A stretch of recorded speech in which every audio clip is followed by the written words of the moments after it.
Comment représenter la croissance économique? Pour analyser les origines de la croissance, les économistes ont conçu différents modèles explicatifs. Le premier d'entre eux est la fonction de production, ou modèle de la croissance exogène. Pour résumer les relations entre production et facteurs de production, l'économiste américain Robert Solow a proposé en 1956 un modèle simple dérivé des mathématiques, la fonction de production. Tout comme vous connaissez les fonctions en mathématiques du type y égale f de x, ici, la production obtenue, P, va être fonction de trois facteurs.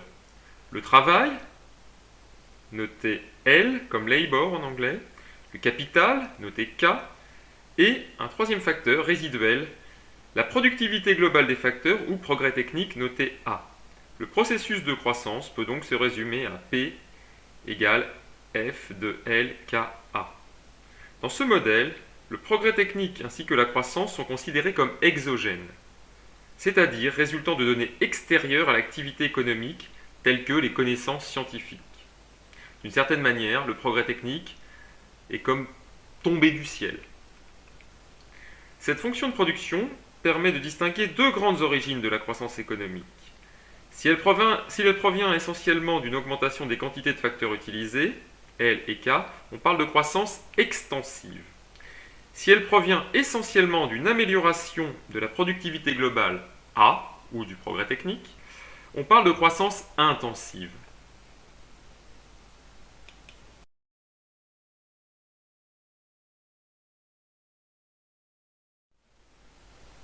La croissance peut être également représentée comme un phénomène cumulatif et auto-entretenu. C'est l'objet des théories de la croissance endogène. Dans les années 1980, des économistes américains, Paul Romer, Robert Lucas et Robert Barrow, ont proposé une autre manière de représenter la croissance économique et ses sources. Pour eux, le progrès technique et la croissance ne sont pas exogènes, c'est-à-dire déterminés en dehors de la sphère économique, mais plutôt endogènes, c'est-à-dire prenant naissance à l'intérieur même de l'économie. On parle alors de théorie de la croissance endogène.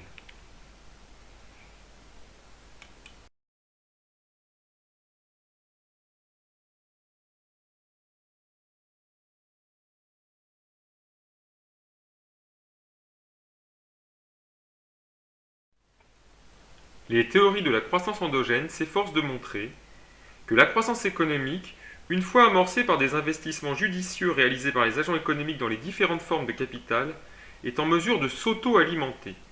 La croissance s'engendre elle-même au cours du temps par l'intermédiaire de l'accumulation du capital et du progrès technique qu'elle entraîne. Ces différents investissements, en capital humain, technologique ou public, sont générateurs de progrès techniques et surtout d'externalités positives.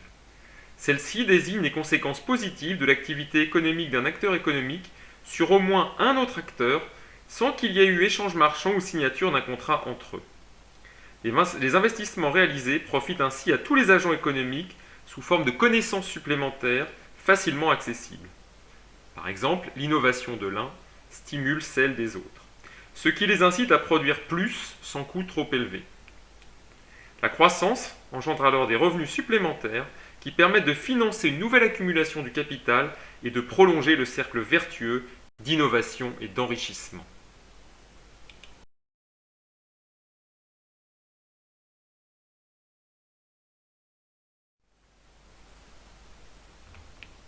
Le capital peut prendre plusieurs formes. Tout d'abord, il y a le capital humain, c'est-à-dire l'ensemble des savoirs, des savoir-faire et au-delà, toutes les dispositions du travailleur qui lui donnent une certaine efficacité dans la production. En accumulant du capital humain, une économie augmente la capacité des travailleurs à créer une valeur ajoutée plus élevée et donc à effectuer des gains de productivité du travail. De plus, le capital humain permet d'innover en s'adaptant mieux aux changements technologiques. Le stock de capital humain dans un pays augmente grâce aux dépenses d'éducation et de formation. Cependant, il peut aussi résulter de l'expérience acquise par les travailleurs en produisant. Il s'agit alors de l'apprentissage par la pratique. Il existe aussi le capital technologique des entreprises.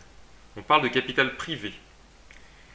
Il va s'accumuler grâce aux dépenses de recherche et de développement, qui sont un investissement immatériel, des entreprises ou de l'État. Elle contribue au progrès technique en améliorant les processus de production ou en proposant des biens et des services nouveaux.